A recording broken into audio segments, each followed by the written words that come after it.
Right line method is based on new line character. Right method displays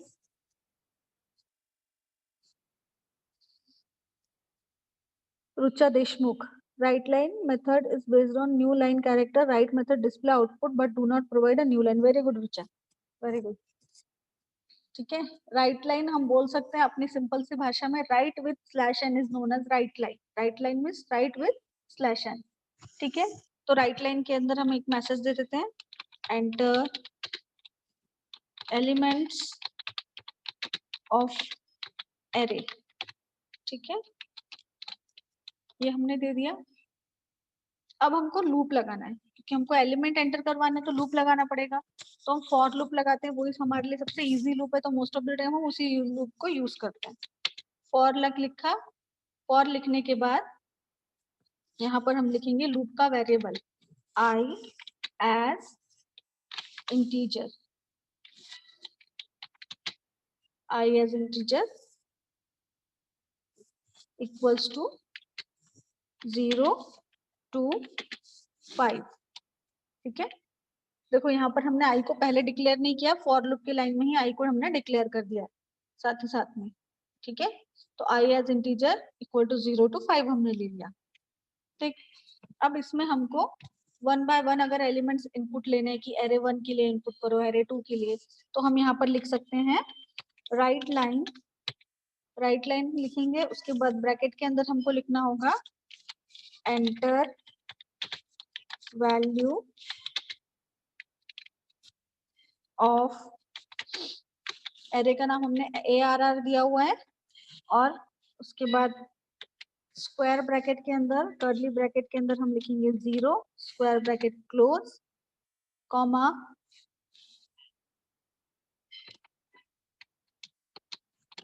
colon.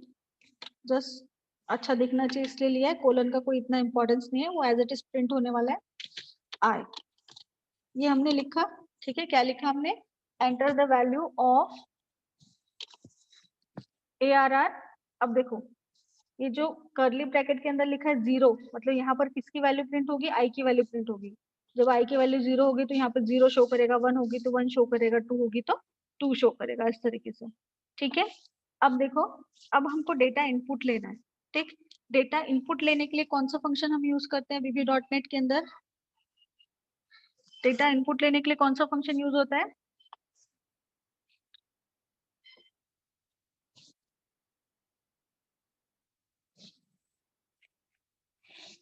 कौन सा function use होता है, read line. Very good Kritvika Wakode, very good. Read line function use होता है. तो हमको क्या लिखना पड़ेगा यहाँ पे, रीड लाइन. कंसोल लिखने की जरूरत नहीं, क्योंकि कंसोल तो हमने सिस्टम के साथ में ही दे दिया है.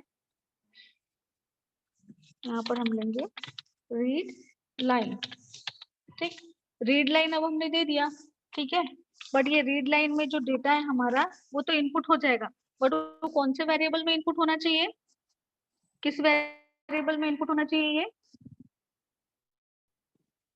बताइए. रीड लाइन से तो इनपुट होगा ना, बट कहाँ पर जाएगा वो डेटा, कहीं ना कहीं तो स्टोर होना चाहिए ये डेटा. कहाँ स्टोर होगा ये,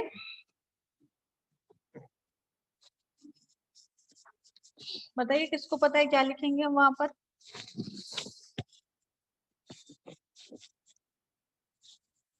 I am waiting for your response.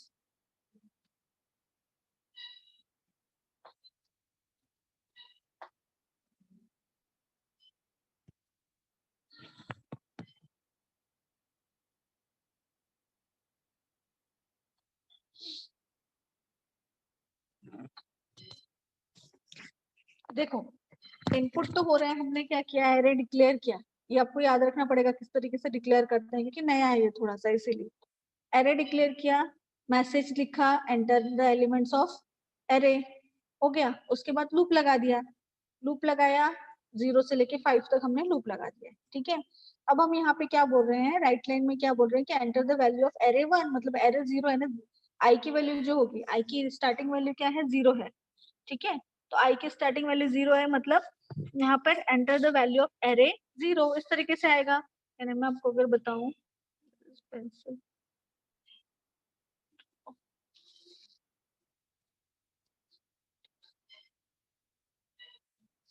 देखो आप लोग को दिख रहा है क्या, पता नहीं इसमें.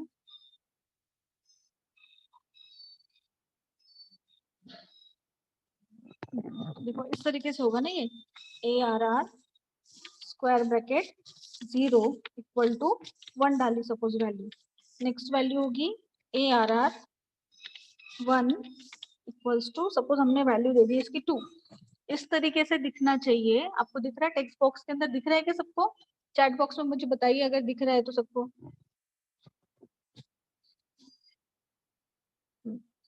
ठीक है, तो इस तरीके से हमको डेटा लेना है ना कि ये ऐसा फॉर्मेट में शो होना चाहिए। ठीक है, ये कोई मतलब प्रोग्राम के लिए इम्पोर्टेंट है ऐसा नहीं है, बट ये फॉर्मेटिंग पर्पज से हम लेते हैं ताकि हमारा प्रोग्राम जो है रीडेबल हो, अच्छा दिखे। ठीक है, तो इस तरीके से हम लिखने के लिए यहाँ पर क्या दिया, enter the value of ARR और करली ब्रैकेट के अंदर 0 1 2 3 आना चाहिए। तो यहाँ करली ब्रैकेट के अंदर हमने 0 ले लिया। क्यों 0 लिया? क्योंकि यहाँ पे एक ही एलिमेंट है I, और उस I की वैल्यू को प्रिंट करने के लिए यहाँ 0 लिया। अगर दूसरा और होता कॉमा के बाद J सपोज होता तो 0 और 1 होता। ओके, इस तरीके से लिया। अब हमने यहाँ पर रीड लाइन ली है। मुझे सिर्फ यही पूछना है कि जो हमने ये रीड लाइन ली हुई है, ये जो हमने रीड लाइन ली हुई है, ये रीड लाइन से डेटा इनपुट होता है, मुझे पता है, सबको पता है कि डेटा इनपुट होता है, बट ये स्टोर कहाँ होगा ये मैं आपसे पूछ रही हूँ। कहाँ पे स्टोर होना चाहिए, कहाँ स्टोर होगा ये? सुप्रिया वडार, कोई क्वेश्चन है बेटा आपको? सुप्रिया वडार, हैंड रेस किया आपने, कोई क्वेश्चन है आपको?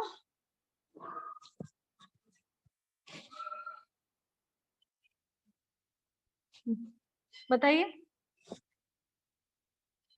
ओके, बताइए क्या होगा?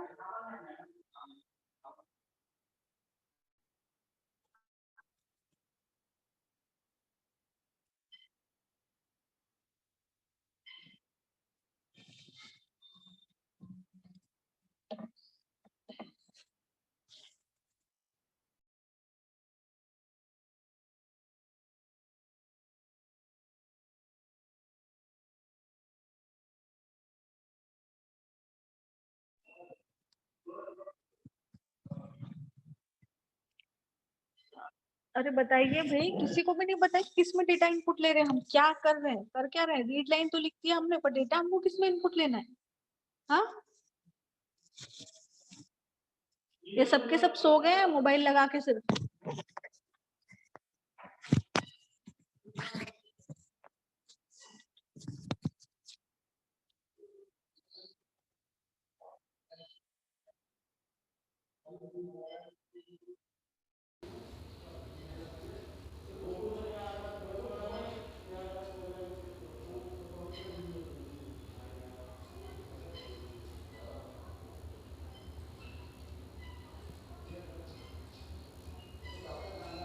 इंटीजर मध्ये मॅडम, रुचा देशमुख, इंटीजर मध्ये मतलब क्या, मतलब नहीं समझ में आया मुझे।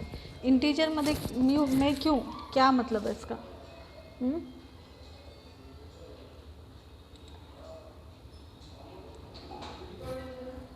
आपको यहाँ पे दिख रहा है रीड लाइन से इनपुट लेते हैं। ओके, मुझे समझ में आ रहा है। रीड लाइन जैसे मैंने किया तो जो भी मैं कीबोर्ड से एंटर करूँगी डेटा वो चला जाएगा हमारा मेमोरी में, पर मेमोरी में कहीं पे भी तो हवा में तो सेव नहीं होगा ना, उसके लिए पर्टिकुलर एक चीज़ देनी पड़ेगी ना, लोकेशन देनी पड़ेगी कि कहाँ पर उसको हमको सेव करना है।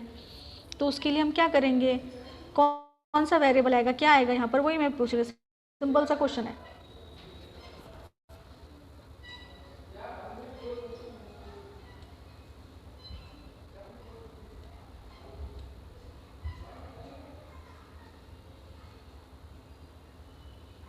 सिद्धेश कुलकर्णी, बताइए तो मैं क्या पूछ रही हूँ आपसे। सिद्धेश कुलकर्णी, अनम्यूट करो माइक। Yes ma'am. हाँ बताओ तो मैं क्या कह रही हूँ। यहाँ पर रीड लाइन तो लिखा मैंने, है ना? हाँ, रीड लाइन क्यों यूज कर रहे हैं हम? इनपुट करने के लिए डेटा इनपुट लेने के लिए, है ना, कीबोर्ड से डेटा इनपुट लेने के लिए, है ना। तो कीबोर्ड से डेटा हम इनपुट लेंगे। इसकी ऊपर वाली लाइन क्या लिखी हुई है, right line, enter the value of array 0 array 1, है ना। अब रीड लाइन तो हमने ले लिया है, अब किस में हम डेटा किस में स्टोर करेंगे वो मैं पूछ रही हूँ। क्या लिखेंगे रीड लाइन के पहले? ये रीड लाइन लिखा है ना मैंने, इसके पहले आएगा इक्वल्स टू, और इसके पहले भी कुछ आएगा, क्या आएगा वो मैं पूछ रही हूँ आप सबसे। अगर अभी आपने सोच समझ के बता दिया इसका मतलब ठीक है, आपको प्रोग्राम समझ में आ रहा है और आगे भी आपको समझ में आएंगे और आप कर सकते हैं। ठीक है, सबसे क्वेश्चन है ये। अगर अभी नहीं बता पाए इसका मतलब सब रटने जैसी बात हो गई है ना। और प्रोग्राम क्या है, रटने की चीज़ें नहीं है, समझने की चीज़ है ये। करते आना चाहिए हमको। अगर हमने एक प्रोग्राम किया तो उससे मिलता जुलता दूसरा प्रोग्राम हमें मन से करते आना चाहिए। आ रही बात समझ में? बताओ क्या आएगा, जल्दी बताओ वरना मैं आगे ही नहीं बढ़ूंगी।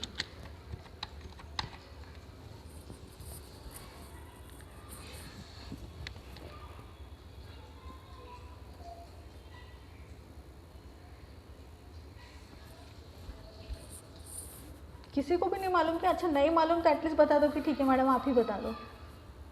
है क्या कोई बताने वाला कि मैं ही बताऊं?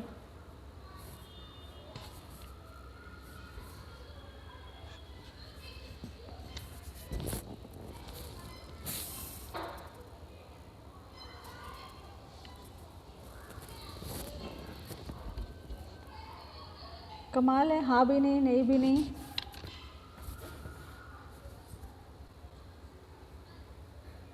For I equal to 0 to 5। देखो हमने लूप लगा लिया है। ये जो for I equal to 0 to 5 लिखा है ना हमने, I as integer equal to 0 to 5, ये लूप है। नेक्स्ट पे हमारा लूप एंड हो रहा है। यहाँ से यहाँ तक लूप का स्कोप है। इसके बीच में हमको कुछ लाइंस लिखनी है, उसके बीच में हमको डेटा इनपुट लेना है। तो किस में इनपुट लेना है? हमको एरे में इनपुट लेना है। तो यहाँ पर क्या आएगा, ARR और ब्रैकेट के अंदर आएगा I equals to read line. समझ में आया? क्या आएगा, ARR I equal to read line, मतलब रीड लाइन से डेटा इनपुट होगा। इनपुट होने के बाद किस में स्टोर होगा? समझ में आ रहा है? किस में स्टोर होगा? एरे में स्टोर होगा। आई क्या बात समझ में? ठीक है, एरे में स्टोर होगा। ये एरे में स्टोर हो गया। अब डेटा 1 by 1 एरे में स्टोर हो जाएगा।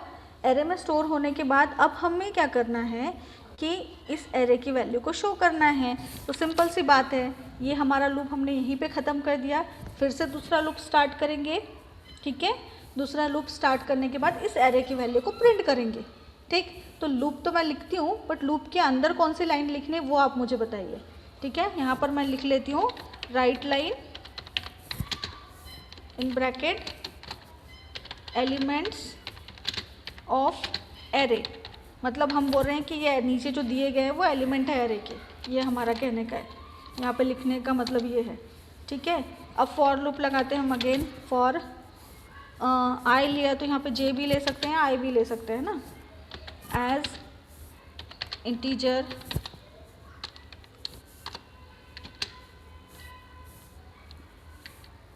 Equals to 0 to 5। ओके, ये हमने लिख लिया यहाँ पे 0 to 5। अब हमको लिखना है राइट लाइन, राइट लाइन और ब्रैकेट के अंदर, इस ब्रैकेट के अंदर हमको ऐसा कुछ लिखना है कि एरे की वैल्यू शो हो। क्या लिखना है कि एरे की वैल्यू शो हो। सपोज हमने 1 2 3 4 5 ऐसे 5 एलिमेंट दिए, 5 तक 1 2 3 4 5 ऐसे 0 to 5 6 लेगा वो। 1 2 3 4 5 अगर 5 एलिमेंट अगर हमने दिए हैं, 6 एलिमेंट दिए 6 तक, तो वैल्यू प्रिंट होनी चाहिए। तो राइट लाइन के अंदर क्या लिखेंगे ये मुझे बताइए आप लोग। राइट लाइन के अंदर हम क्या लिखेंगे?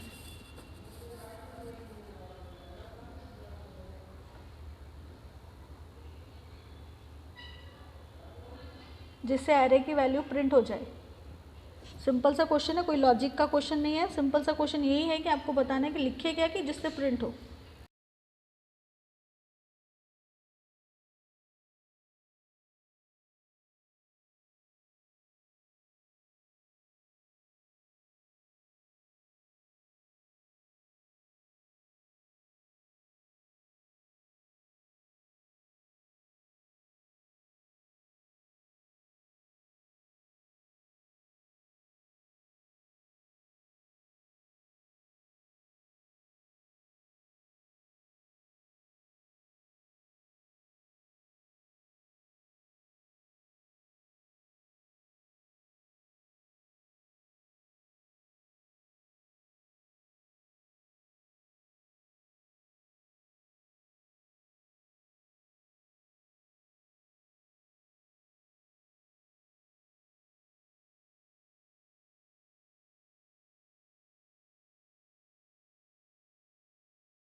अरे यार, हेलो, अब आ रही है आवाज़?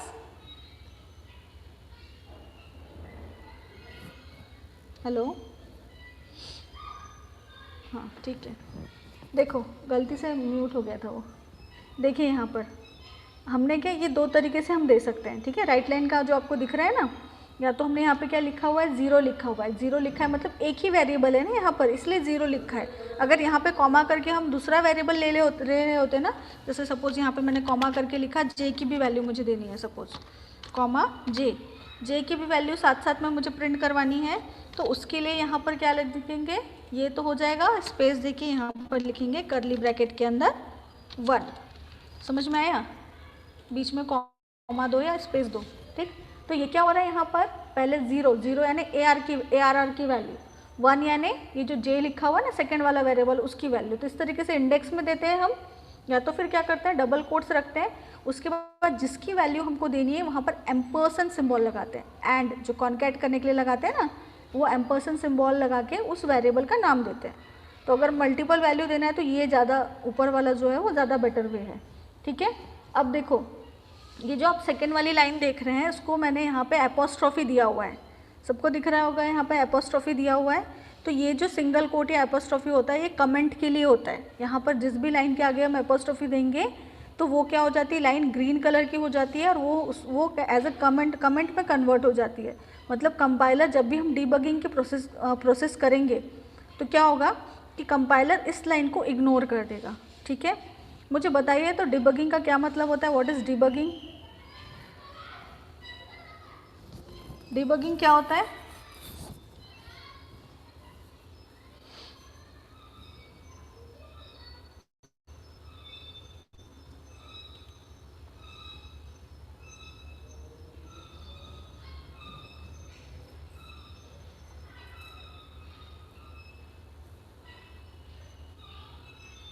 क्या होता है debugging?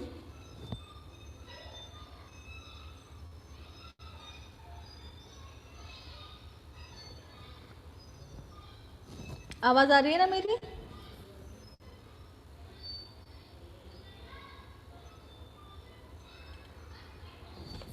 Removing errors, the process of identifying and removing error of computer hardware और सॉफ्टवेयर। ओके नाइस, ठीक है, पता है मतलब आप लोगों को ना डिबगिंग। चलिए ठीक है, आगे देखते हैं प्रोग्राम। ये प्रोग्राम हमारा finding error remover, very good Rutika, Rucha, Kritvika. अब देखिए यहाँ पर हमने ये प्रोग्राम लिख लिया है हमारा पूरा, ठीक है। प्रोग्राम लिखने के बाद अब हमको क्या करना है, हमेशा एंड सब के पहले हमको एक लाइन देनी, हमेशा याद रखना है कि ये लाइन आपको देनी ही देनी है। रीड की बोलो, रीड बोलो या रीड लाइन बोलो, ठीक है। रीड की हमने दे दिया, तो ये हम किस लिए देते हैं रीड की, ताकि वो जो हमारे आउटपुट की स्क्रीन है वो होल्ड रहे। तो इसके लिए और इसको इंटरेक्टिव बनाने के लिए हम इसके अंदर ऐसा भी लिख सकते हैं, राइट लाइन देके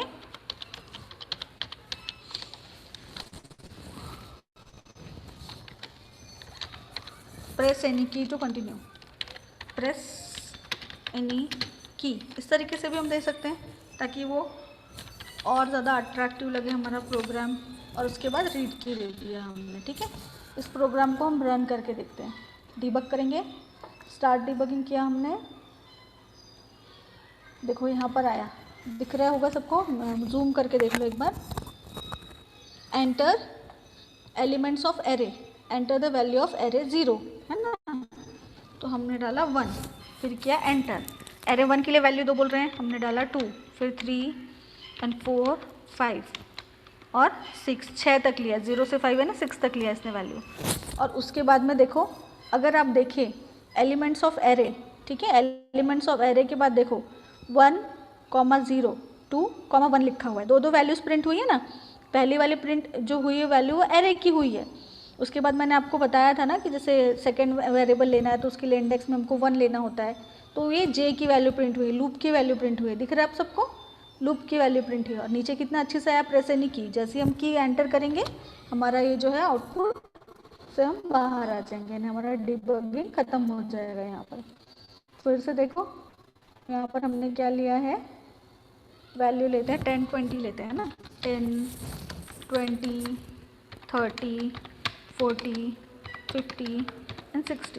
तो देखो यहाँ पर ये एरे की वैल्यू है 10, 20, 30, 40, 50, 60 और ये जो लूप की वैल्यू है 0, 1, 2, 3, 4, 5, 6, 5 तक, 0 से 5 तक हमारे लूप की वैल्यू है। ठीक है, प्रोग्राम समझ में आया सबको? प्रोग्राम समझ में आया सबको?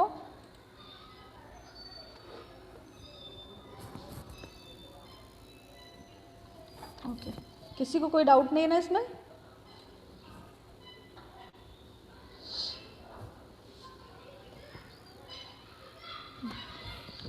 ठीक, अब इसके बाद हमको नेक्स्ट प्रोग्राम एक और देखना है। वैसे पर अब हमारा जूम का लिमिट ख़त्म हो गया, 10 ही मिनट बचे हुए हैं, 6 मिनट में बंद हो जाएगा जूम अपने आप। ठीक है, एक प्रोग्राम हमको देखना है। इसमें हमको क्या करना है कि अभी तक देखो हमने यहाँ पे स्पेसिफिक 5 दे दिए लिमिट, इस प्रोग्राम में क्या दिए 5 दिए लिमिट, यानी 5 से ऊपर ये नहीं जाएगा, है ना, मतलब 6, 5 है ना 6 बोलेंगे ना, 0 to 5 है ना 6 होता है ना। तो अगर 5 लिया मतलब कितना एलिमेंट्स इसके अंदर स्टोर होगा, 6 एलिमेंट्स स्टोर होंगे। तो इसकी लिमिट हमने यहाँ पर दे दी है कि एरे इसी साइज़ का है। अब मुझे नेक्स्ट प्रोग्राम क्या करना है कि मुझे एरे की साइज़ ना वेरी करनी है, यानी वेरिएबल रखनी है। अभी यहाँ पे कांस्टेंट हो गया ना, ये इस एरे की साइज़ क्या हो गई है, इस प्रोग्राम में कांस्टेंट हो गई है। बट मुझे इस अब जो नेक्स्ट प्रोग्राम बनाना है उसमें भी डायनेमिक इनिशियलाइजेशन ही करवाना है एरे का, क्योंकि अगर स्टैटिक इनिशियलाइजेशन कर रही हूँ मतलब डायरेक्टली प्रोग्राम में ही वैल्यू दे रही हूँ अगर मैं एरे की, तो वो हमारा प्रोग्राम कोई काम का नहीं है, क्योंकि हमेशा एक ही डेटा सेट के लिए काम करेगा वो। बट हमको डिफरेंट डेटा सेट के लिए काम करना है, तो उसके लिए हम एरे में वैल्यू डायनेमिकली देंगे, है ना। देखो ध्यान से सुना, डायनेमिक एरे और dynamic initialization of array both are different things. ठीक है, तो अभी हमने क्या लिया है, यहाँ पे फिक्स कांस्टेंट वैल्यू ली हुई है। अब हमको नेक्स्ट प्रोग्राम जो बनाना है वहाँ पर हम ये जो वैल्यू यहाँ कांस्टेंट वैल्यू नहीं लेंगे, यहाँ पर हमको कोई ना कोई मतलब वेरिएबल लेंगे यहाँ पर, ताकि हमारे जो एरे की साइज़ है वो वेरी करे। ठीक है, एक चीज़ ये।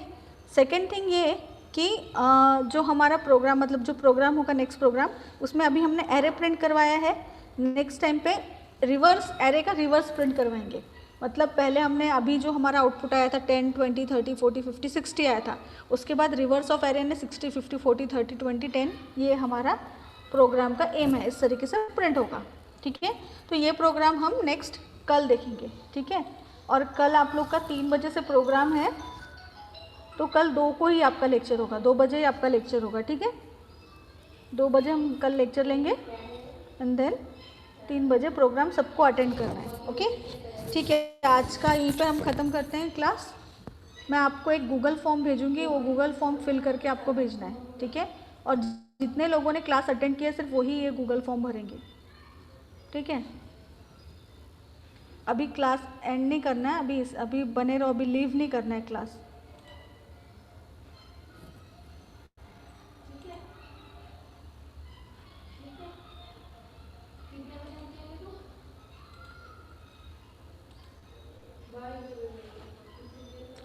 थैंक यू, हो गया।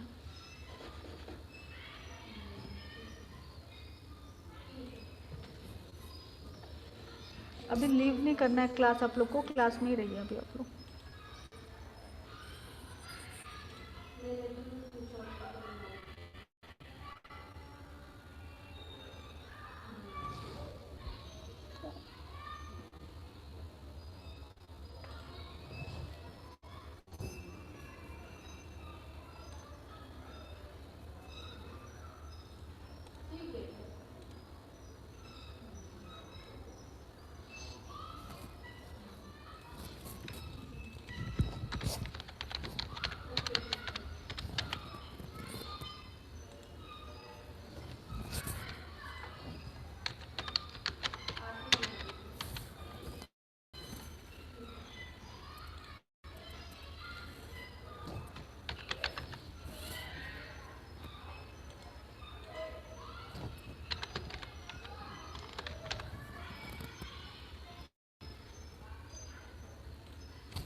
Zoom.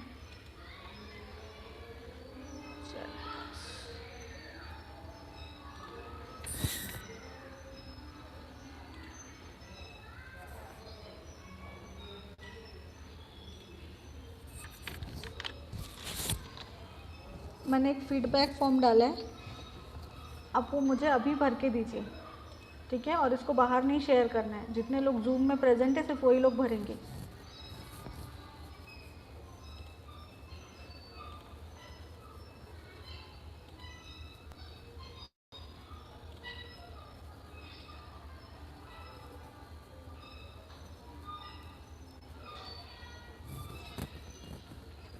अभी 2 मिनट के अंदर सब भर के दो, उसके बाद ये इसका रिस्पॉन्स मैं क्लोज करने वाली हूँ, और इसकी लिंक आपको शेयर नहीं करनी है बाहर।